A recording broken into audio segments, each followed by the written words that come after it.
Hey, thanks so much for listening to the Ridge Community Church podcast. My name is John. I'm one of the pastors at the Ridge, and our vision is to bring the hope of Jesus into every home. So we want to bring you something hopeful and helpful for your everyday life, whether you've been following Jesus for a while or you're still trying to figure out exactly what you do believe about God. Now, you'll find on this podcast things that'll help with conversations about marriage and parenting and mental health and work, practical things to help you in your faith journey, and a lot more.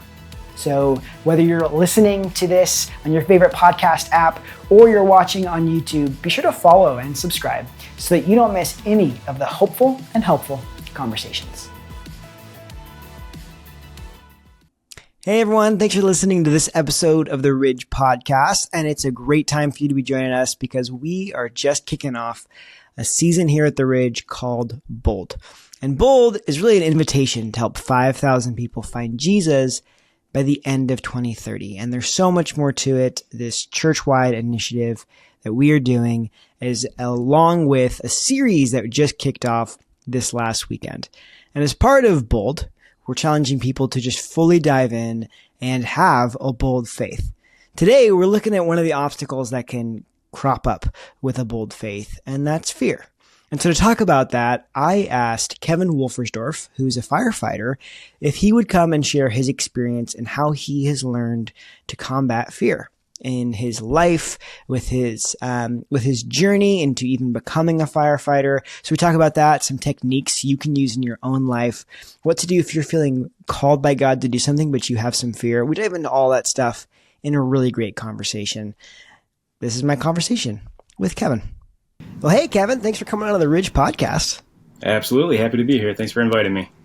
Yeah. Would you mind, well, first off, hey, how are you doing? I know you just got a new kiddo. How is that experience? Yeah. So 3 weeks into it, he's actually a very good kid. He's pretty chill.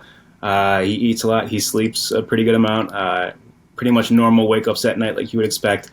A lot of chaos in the house now.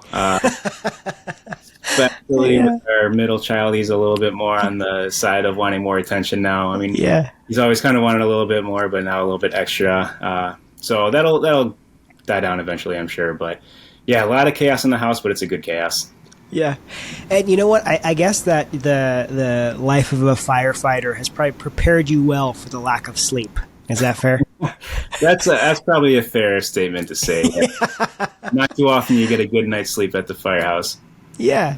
Well, hey, man, as we start off, maybe you wouldn't mind sharing just a little bit about yourself. And I know I kind of I jumped the gun there a little bit, but maybe a little bit about what you do as well. Yeah. So I'm a husband. I've been married to my wife, Annie, for 10 years. I'm a dad. I have 3 kids, a 5-year-old, a 2-year-old, and now a 3-week-old.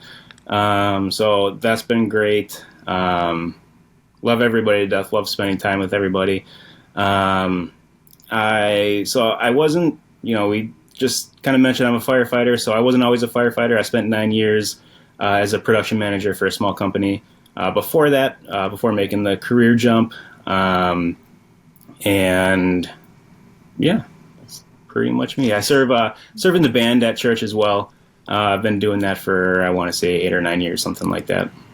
Yeah, and you're great. I'm sure people have got a chance to see the amazing musician that you are as well. So, okay, so you decided to become a firefighter. Was that something that you had always dreamed of becoming, or was that something new that kind of came into your mind as you were just kind of going through life? No, so it never really crossed my mind for a long time. I mean, I had a decent amount of friends, parents who were firefighters growing up, but it never really was something that I thought for myself. I actually, I was working, like I said, that job for 9 years. And for a good chunk of that time, I knew I wanted to do something a little bit more fulfilling. I just didn't know exactly what it was. I tried a few different other things to test out the water, see if that's a good fit for me. And, those things didn't pan out. And then I was actually doing the Rooted Bible study. Mm-hmm. And we had a really small group. And it was me, the leader, the group leader, and then one other person. And we did a part of it as a prayer experience where you go pray for 45 minutes, an hour, something like that. So we went to Greenfield Park, sat by a pond in our own little spots. And I remember that was really heavy on my heart at the time we were doing that. And I was just praying, God, what do you want me to do with my life? What's your plan for me? And I heard pretty clearly at that point that he wanted me to be a firefighter. And it was something that my one buddy had brought up. His dad's a firefighter. I've known him since second grade. He had brought it up a few weeks before that, that I should look into doing that. And my initial reaction to him was, no, that's not for me. Yeah. Yeah. So eventually, yeah, that's kind of how it came to be. And when I told him I changed my mind about it, he was pretty excited. Yeah. So, I mean, that sounds like God was calling you into it. Was there a lot of like doubt or fear about that decision, or what did that look like? Yeah, there's a lot of unknown. So I know going from the job that I had, it was a small family-owned company, so you wear a lot of hats. You get to know everyone there pretty quickly, and you have relationships with everybody. So you don't want to necessarily break those relationships or make people upset. But at the same time, I knew that it was something that I had to do. So there was actually a lot of fear, even in just leaving that job. As far as that goes, the relationship aspect of it. And then getting into the job. So I remember I didn't take my first class, which is the first step to being a firefighter. I didn't take Fire 1 until it was about a month after my first kid was born. So a lot of fear just in terms of what does that look like with having a kid and going back to school. All of a sudden things change as far as, well, eventually I'm going to have a job. I'm going to go to work. There's that, you can call it a fear of what happens if something happens and I don't come home. I have more than just me that I'm thinking about, worrying about. So there's all kinds of things like that. And then once you kind of get into the classes and everything like that, start working your first shift, you start worrying about like, oh, am I cut out for this? It was a big change for me compared to what I had been doing. And it was just one of those things where I remember the first night that I worked, I was still working my 8 to 4:30 job. So I was working then a 6 p.m. to 6 a.m. shift. I spent the night, you're allowed to go to bed overnight, and if you get a call, then you got to wake up. I remember the entire night, I didn't even change out of my duty pants. Yeah. I wore my full uniform to bed, and I didn't sleep for a minute. Yeah.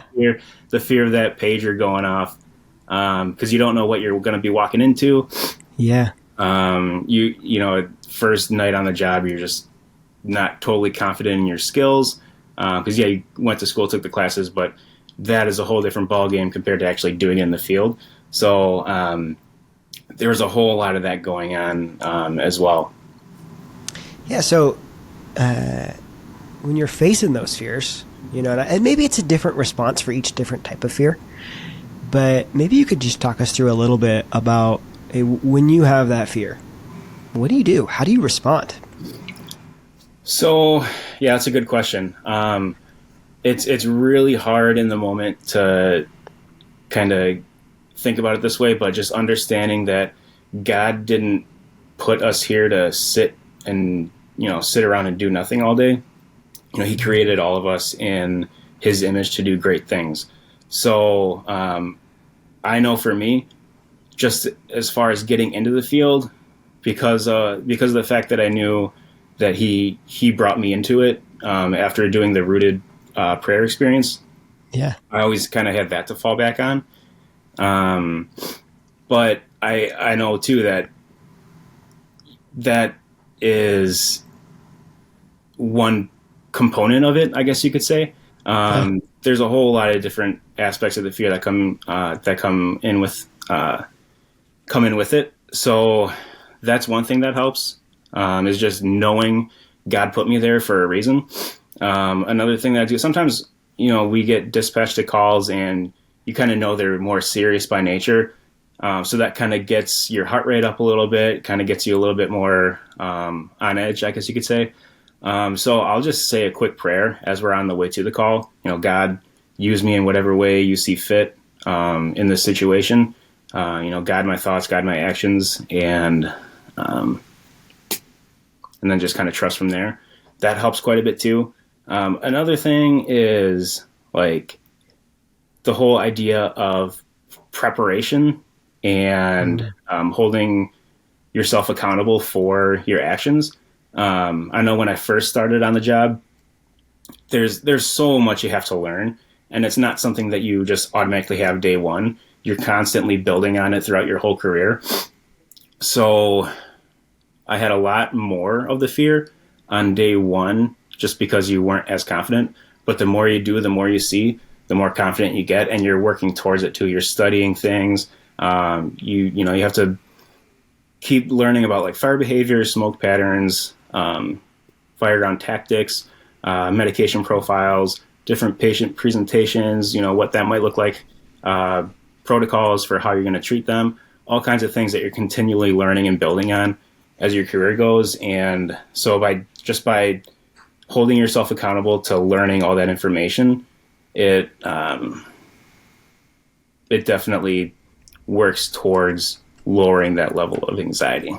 So it sounds like there's kind of been three big things. One was just, I think, having and sorry for the pun here, but being rooted, being rooted in what God has called you to do, being able to continually go to Him in prayer and connect with Him, and then doing like a lot of prep work and getting out ahead of things and building confidence to kind of overcome some of that fear. Maybe we can split it up into like kind of those three things. You talk about the like knowing that you're called into something and the strength that gives you to kind of overcome that fear.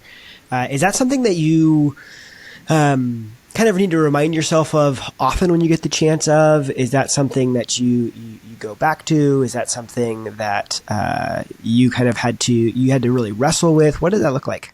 Yeah, I'm constantly going back to that. It's something where I know in myself when I'm really good and consistent with going to the Bible, doing my devotions, that whole idea is really fresh with me. Times where life gets busy and you kind of fall off the wagon a little bit. I can tell my level of fear, level of anxiety kind of ticks up a little bit. Just as far as that goes, because I'm not necessarily going to God when I should be. So definitely, it's a constant reminder because, you can face certain fears and you can be reminded of that in one occasion, but then a week or two later, you're facing another fear and, the fear never goes away. It's just how do you manage it? And that's kind of what it is. You constantly need reminders for it. Yeah, one of the things you mentioned about this was kind of that fear, and there's like a doubt element too, but of how is this going to affect my family? If I make this decision to kind of lean into what God has called me to do, how is this going to affect my family? How is this going to affect my life? When you were wrestling with those concepts, what was helpful for you?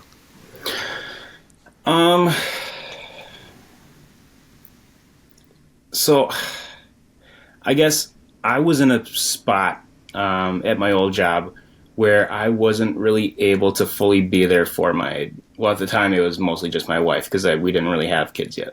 But I wasn't really there fully for her because it was something that I was really struggling with and wrestling with for quite a long time. So I knew that if I didn't make a big change, it wasn't going to get any better. So even though the path that I ended up going down has its own fears in that way, its own dangers, it's definitely something where I can tell, and I think people around me can definitely tell too, I'm much more at peace with where I'm at in terms of my career goes. That's kind of a cool showcase of how when God calls you into something and you follow through with that, despite fears and hesitations, he just blesses that. And kind of, I don't want to say rewards, but in a way rewards, right? It rewards that faithfulness, rewards that desire to ask, to pursue that calling that he's given you. And he blesses you with a solution to a problem, and peace, which I think is just a really powerful thing to carry in your life, because I think we've all felt the lack of peace before, and that's no fun. So, Absolutely. Yeah. All right. So the second thing you were mentioning was this idea of when you're in the direct moment of you're about to face something that's really, honestly, scary, challenging, like you don't know what's going to happen. You do spend some time in prayer. What do those prayers look like? What does that time look like? They are very quick. Because like it's literally, I'm in the ambulance or the fire engine, and there's so many other things we got to focus on while we're making our way to the call. So it's very quick. It's just, God, control my thoughts, my actions, and use me however you want in order to accomplish whatever it is you're looking to accomplish through this. And that's pretty much it. It's just a quick 10, 15 second something. And it's in the middle of all the chaos, I think it's important to kind of take a step back and take a deep breath. And even, when we show up on the scene of the call, take a quick breath, analyze the situation. Don't necessarily feel like you have to run, head first into it, think about things. But in terms of that, just a quick little prayer to kind of get your mind where it needs to be, calm down, because your mind can be going a million miles a minute. And sometimes that can be good because you're just processing information really fast. Other times it can be bad because you're just spinning. You don't really have any direction. So that kind of helps you to focus and gives you the direction you need. There may not be an answer to this, but I'm just curious. Have you noticed a difference between moments where you do prayer and when you don't? Sometimes yes, sometimes no. I definitely do notice when I do those prayers, I definitely do notice a positive impact on it. Mm-hmm. It doesn't mean that when I don't pray that, calls don't go really well or something like that. Yeah. But I can say that I noticed when I pray on the way to the call that there is a sense of like a bigger peace that comes over me that kind of lets me know that everything's going to be fine, whatever happens. And it doesn't mean that everything's going to go well. It doesn't mean that I'm going to do everything perfectly, or that, my crew is going to do everything perfectly, but at least, we know that whatever happens, God has his hand in it. I imagine when you're in those situations, you're probably facing it's like an uncomfortability. Like you're like kind of in uncomfortable settings and you're like challenging yourself and you're facing challenges and things that can bring fear and stress and discomfort. How did you become okay with just like being okay with being uncomfortable? It's funny you say that, because there's that phrase people say that we have to get comfortable being uncomfortable. Yeah. So I guess it's a really big mindset shift, I think. So I think by nature we like to be comfortable, right? We like having our routines or our certain things that we know we can expect to happen. Obviously, my career, that there is no routine in it. Yeah. So you just have to kind of learn by doing, and learn that in those uncomfortable moments, you actually grow as a person, I think. I think God kind of stretches us in those moments to make us uncomfortable. And our response kind of dictates whether or not we are able to grow and get better from it, or if it's something where God says, okay, well, you need a little bit more time to work on this. So I'll keep, throwing you more situations like this so that you can kind of work towards getting to where I want you to be. Was that always a perspective that you had, or did you have to kind of learn and grow into that?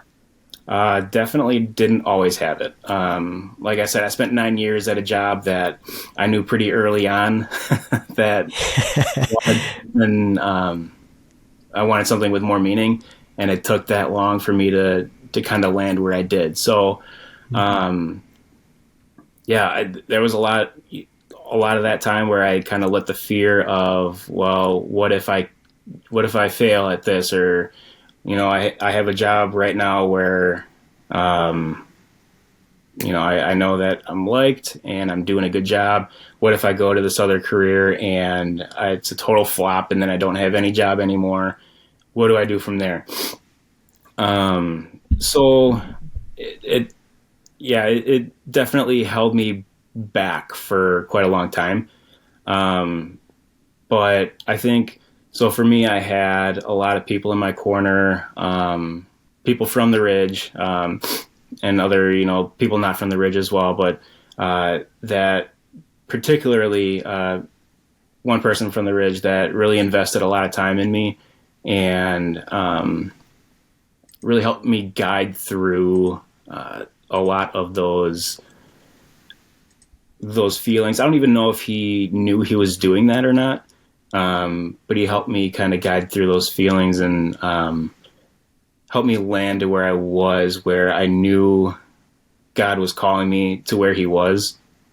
And that, that fear that I had been experiencing, it was just something that I had to push through in order to do what God wanted me to do. Yeah, you can never really understate the value of having people you trust to talk through about the challenges and the fears that you're facing, and how that can give just, I think, a tremendous amount of strength to push through. And even just sharing that you feel called by God into something can be the powerful incentive to actually act on it. Yeah. Kind of speaking it into existence, it makes it real. To some extent, you can have all these ideas in your head, but once you say it out loud, sometimes it kind of gives you that, holy cow, this is going to happen. Yeah. I think one of the things that would be easy to overlook is, obviously this is a decision that was affecting your career and the fears that you had going into this, but I imagine that there were some conversations with Annie, your wife, about, hey, what does this look like for us? And I'm sure that she had her own fears in what that could mean and what that looked like. How did you kind of navigate those conversations in a way that was, how did you navigate those conversations? Well, you're right. She did have her fears. And I remember my initial reaction was I kind of felt deflated. Because I'd spent so much time trying to figure out what it was I was supposed to do. And her initial reaction, which was not a bad reaction, it was just kind of a, holy cow, that's kind of scary. Yeah. And don't get me wrong, she very quickly became the most supportive wife you could possibly think of in that situation. Especially, like I said, I went to the fire academy, and then started paramedic school with having basically a newborn baby, and she was the one that was kind of holding down the fort for us. But her support meant an absolute. It was everything for me to give me kind of that push to make it through it. But the conversations were pretty much exactly what I told you. I mean, she knew that I was very, very, I guess you could say, unhappy where I was, because I knew that I needed to be doing more, something with more meaning. So she knew where my heart was with that. And once I kind of explained that that's where I thought God was calling me, she was all for it. Yeah. I mean, it sounds like giving her the space to process through as well was super helpful. Like even though in the immediacy, like you mentioned, feeling deflated, like obviously, like in a perfect world, yeah, everybody responds to everything in a way that's like that you want them to respond. But I think it's very fair to have like, you know, she had to go along the journey that you had already gone on, you know? And it sounds like you gave her like the space and to kind of go through that process, but at the same time, sharing your heart and sharing why this was so important and how you felt like God was leading you in this direction. Is that fair? Yeah, absolutely. Yep. Yeah, she, like, kind of like what you said, she had that space to kind of process it and understand where I was coming from with it, where God was kind of leading me. And it wasn't just her too, because I know when I told my parents, their initial reaction was the same. Even as I was kind of going through my first fire class, they kept saying, "Are you sure you want to do this? Are you sure you want to do this?" Yeah. So in a funny way, having that to fall back on, knowing that God called me there, kind of gave me the resolve to keep moving forward with it. Not letting the doubts, not that because they love it that I'm a firefighter. They're very proud of me. They tell me that. I think they just had those same fears too. But having that to fall back on in the middle of the doubts and the fear on that side of it made it a lot easier for me too. Real quick, I don't know if we need to spend a ton of time on this because I think you already shared pretty well. But the final piece of you talked about like handling a fear, dealing with a fear is being prepared, and is essentially doing I think the work ahead of time to be able to face it confidently. Could you just speak into that a little bit more? Yeah. So I think that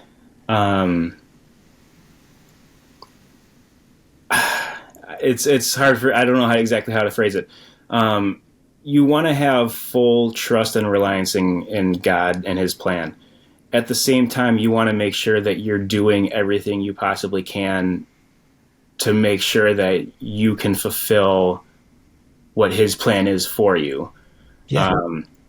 So by knowing what it is, like knowing your craft, knowing everything you need to do, spending the time. It's a lot of hard work. It's a lot of time, a lot of dedication up front that if you are willing to put the work into it, it pays off, tenfold, if not more, on the back end of it. Because, like I said, a lot of the fear early on in my career was because I had I felt like I had no idea what I was doing.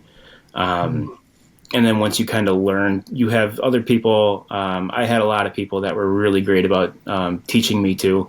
A lot of people, every single call we went on, we'd have a little debrief in the back of the ambulance about what's going on in their head, why certain things happened. They asked me questions about, what was I thinking during this or in that.